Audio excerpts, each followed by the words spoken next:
Halo Gadgeters, sorry nih pakai masker lagi kurang enak badan. Di video kali ini kita mau ngobrol-ngobrol dikit lah ya tentang pandangan kami berdua ke tahun 2022, terutama soal chipset.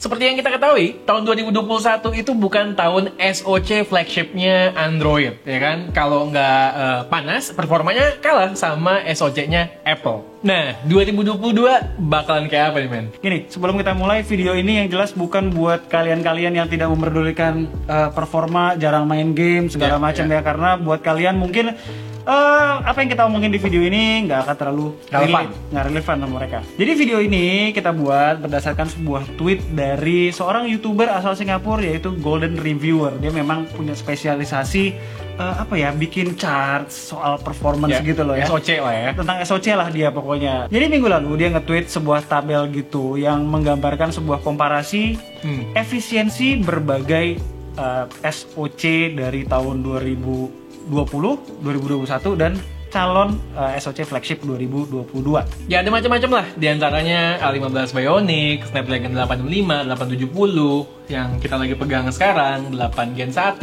dan lain-lain pokoknya, ya kan? Terus efisiensi yang dia maksud di sini itu dibutuhkan power berapa untuk mencapai performa maksimal. Semakin besar power, itu efeknya nggak cuman ke konsumsi baterai aja, tapi juga ada efek ke panas yang dihasilkan. Yang artinya, semakin besar daya, panasnya pun semakin tinggi. Angka dari tabel ini juga bisa kita konfirmasi dengan pengalaman kita selama dari tahun 2020 sampai 2021 memakai smartphone dengan chipset yang ada di tabel ini ya. Betul. Itu kayak misalnya contoh 865. 865 itu di sini terlihat bahwa efisiensinya tuh bagus banget. Dia bisa mencapai speed yang cukup tinggi tapi dengan konsumsi daya yang minimal. Jadi hasilnya ya dingin juga. Udah dingin hemat baterai. Selalu kita berapa kali kita bilang hal itu kan? Sama halnya dengan SoC tensornya Google. Performa oke, baterainya juga oke. Buat kami berdua, nggak mengejutkan bahwa Snapdragon 888 ada di paling bawah tabel ini. Karena kenceng, tapi butuh power yang besar banget juga dan panas. Nah, yang jadi pertanyaan, tahun 2022 ini bakalan seperti apa? Yang belum ada di tabel ini adalah Exynos 2200 yang kabarnya bakalan bekerja sama dengan AMD untuk GPU akhirnya ya.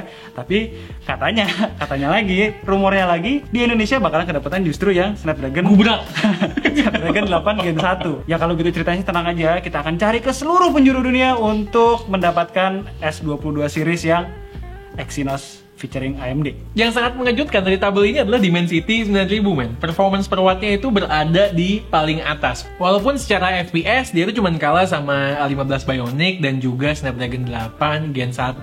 Tapi power yang dibutuhkan untuk mencapai performa itu betul-betul rendah banget. Ya artinya itu tingkat efisiensinya sangat tinggi. Nah di tangan kita sekarang ini lagi ada sebuah smartphone dari Motorola yang memakai Snapdragon 8 Gen 1. Dan experience kita makainya, coba kita main Genshin gitu ya, itu di atas 15-20 menit memang berasa panas. Kita tembak, temperaturnya itu dapat bisa tembus 50 derajat. Tapi perlu di note di sini, berbeda dengan Snapdragon 888 yang kalau udah mencapai suhu tertentu throttlingnya parah dan berasa, ini throttling juga tapi masih bisa dibilang playable gamenya. Sesuai dengan tabel tadi ya memang jelas ada improvementnya. Secara benchmark, Antutunya hampir 1 juta di kondisi ruangan AC 24 derajat. Masuk ke 3D Mark Wildlife Stress Test, skor tertingginya gede banget sampai 9735, sementara terendahnya di 7183. Ini artinya skor terendahnya lebih baik bahkan dari skor tertinggi Snapdragon 888 di sini. Suhunya pun masih sebatas wajar kalau dibandingkan dengan Snapdragon 888 kalau digas terus. Hanya 45 derajat. Throttling mulai jalan di suhu ini sepertinya. Intinya sih kalau nggak dipaksa gas terus pun Snapdragon 8 Gen 1 lebih kenceng kok dari 888. Nice. Seperti biasa kalau minat dengan smartphone ini boleh cek lapaknya Apple Tree. Linknya udah gue taruh di deskripsi ya. So, sebentar lagi kan 2022 dan sebentar lagi kita juga bakalan melihat banyak smartphone yang akan memakai chipset flagship dari Qualcomm ini. Mirip dengan di tahun 2021, para smartphone maker sebenarnya punya pilihan. Memakai seluruh potensi speed yang dimiliki, namun baterai jadi boros dan generate panas, atau secara pintar memanage speed dengan bantuan AI, atau kasih pilihan pada user dalam bentuk power and performance profiles. Kita juga prediksi di tahun yang mendatang bakalan banyak flagship first tier atau second tier yang menggunakan SoC Dimensity 9000 karena itu adalah pilihan yang secara logika paling aman. Supaya itu bisa kejadian, sebenarnya MediaTek dan para smartphone brand masih punya satu PR, yaitu merubah stigma pasar tentang brand MediaTek. Ya kita tahu lah, MediaTek tuh dari dulu ada aja rumor-rumor selentingan ya kan, panas lah, update-nya lama lah. Mereka harus patahin image ini untuk bisa bersaingan dengan SoC flagship lainnya. Karena percuma ya punya barang bagus kalau nggak di-campaignin secara luas, apalagi untuk mengcounter existing image yang sebenarnya kurang bagus dan belum tentu benar juga adanya. Itu kan sebenarnya pendapat-pendapat dari 2 tahun 3 tahun lalu di mana memang MediaTek yang memang seperti itu gitu ya. Buat kalian yang udah lama menjadi subscriber K2G dan follow kami, kalian pasti udah tahu bahwa K2G sangat suka persaingan, karena dari persaingan ketat itulah biasanya muncul inovasi dan breakthrough yang ujung-ujungnya menguntungkan kita semua sebagai konsumen. Lagi-lagi ini semua yang kami sampaikan adalah analisa dan prediksi. Aslinya gimana ya, kami harus nyoba Dimensity 9000, HP yang udah pakai SoC itu, terus juga harus pakai berbagai HP lagi dengan SoC Snapdragon 8 Gen 1 lainnya.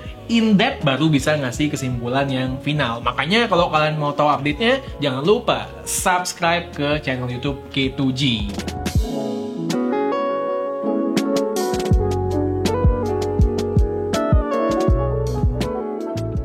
Sekian aja video dari kami berdua kali ini. Kalau suka video kayak gini jangan lupa like, kalau nggak suka dislike, terus jangan lupa subscribe, nyalain lonceng biar kalau ada video kayak begini muncul di beranda kalian.